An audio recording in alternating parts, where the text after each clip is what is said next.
Let me first of all identify the two extremes that people drift to whenever we talk about the kingdom.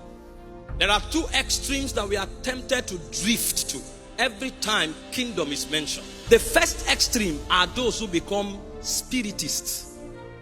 Everything you say, they spiritualize it. It's as if they live in the spirit realm.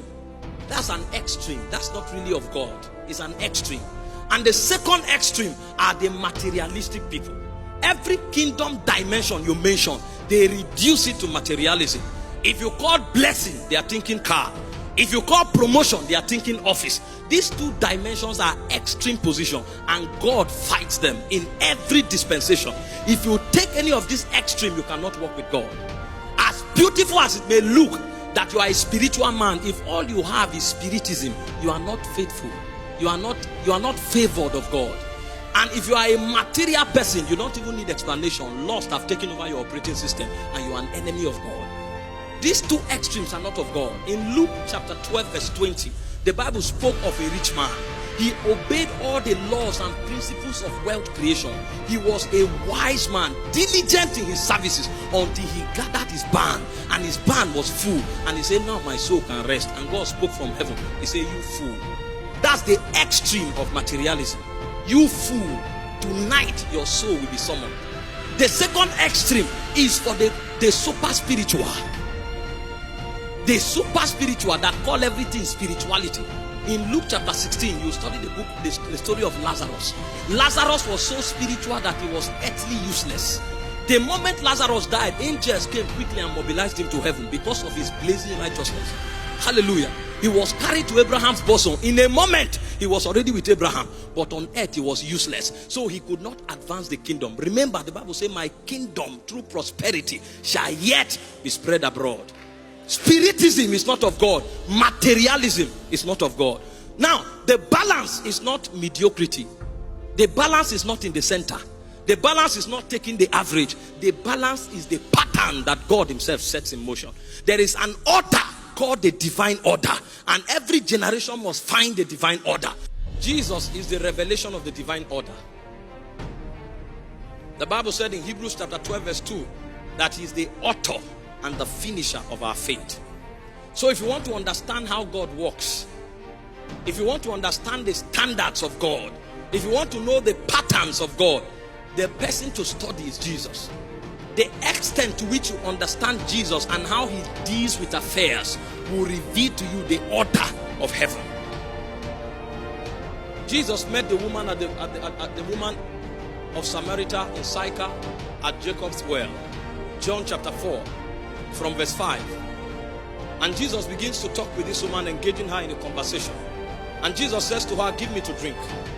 And the woman will respond to Jesus and say, you are a Jew. Why would you ask me, a Samaritan, to give you to drink?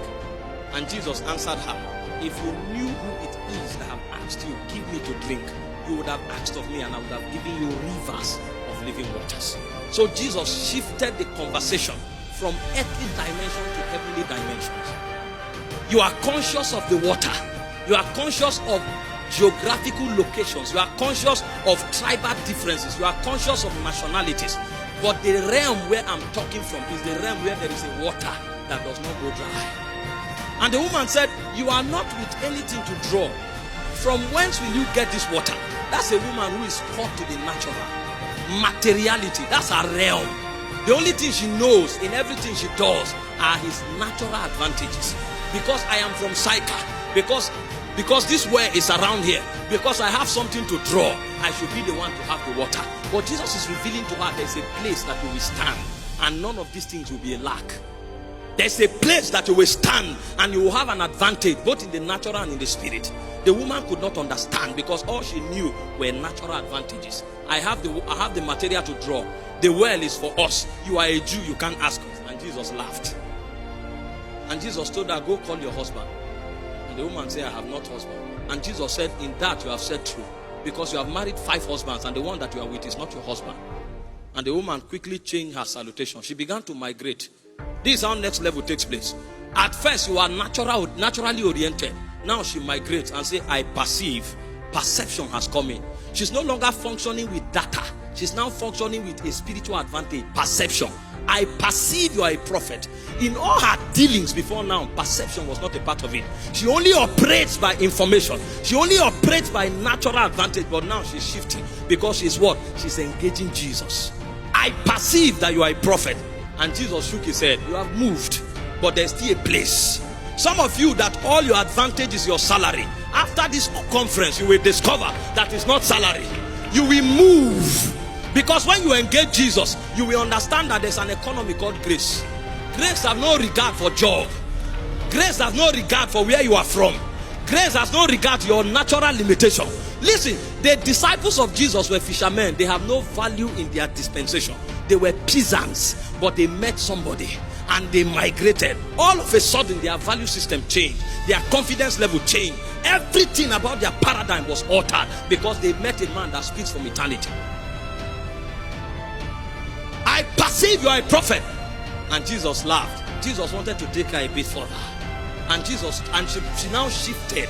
Her priority changed immediately. She said, our fathers worshipped. Worship was not part of her registers. All they knew was how to survive. But now she's beginning to hear a man that speak and have his voice echo from eternity. And the woman migrated from water. She came for water, but now she's talking worship, migration. She's no longer talking about water. Is the water necessary? Yes. But if I understand what I'm going to handle now, even water will be provided. That's why it says, seek first the kingdom and its righteousness. All other things will be added. She has migrated from water. He said, our fathers worship God on these mountains. But you say God should be worshipped in Jerusalem. And Jesus took her further. He said, a time comes and now is where true worshippers shall worship the Father in spirit and in truth. Why? Because you will no longer worship on the mountain, kingdom and its righteousness. All other things will be added. She has migrated from water. He said, our fathers worship God on these mountains. But you say God should be worshipped in Jerusalem. And Jesus took her further. He said, a time comes and now is where true worshippers shall worship the Father in spirit and in truth. Why? Because you will no longer worship on the mountain. You will no longer worship in Jerusalem. Where you will worship is in the spirit. The woman got confused.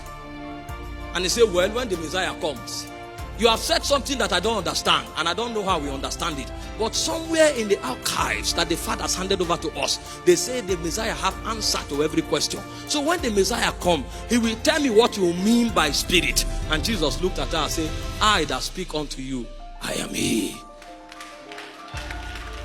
Notice what happened. The Bible said the woman left her pot. That was what she carried to the well. But she did what? She left her pot and she ran into the city because her hunger was not water. What was pulling her was the voice of an evangelist that was co-opted into her creation from the day of heaven. She was designed to be a voice to her generation. The reason she subscribed to the way of water was because of scarcity of touching the things that were bordering on ordination. Now that she has found ordination, that water is people that will fetch for her. When you see a girl 15 years fornicating, don't be in a rush to quarrel her. There is something she's responding to. Is the emptiness in her soul.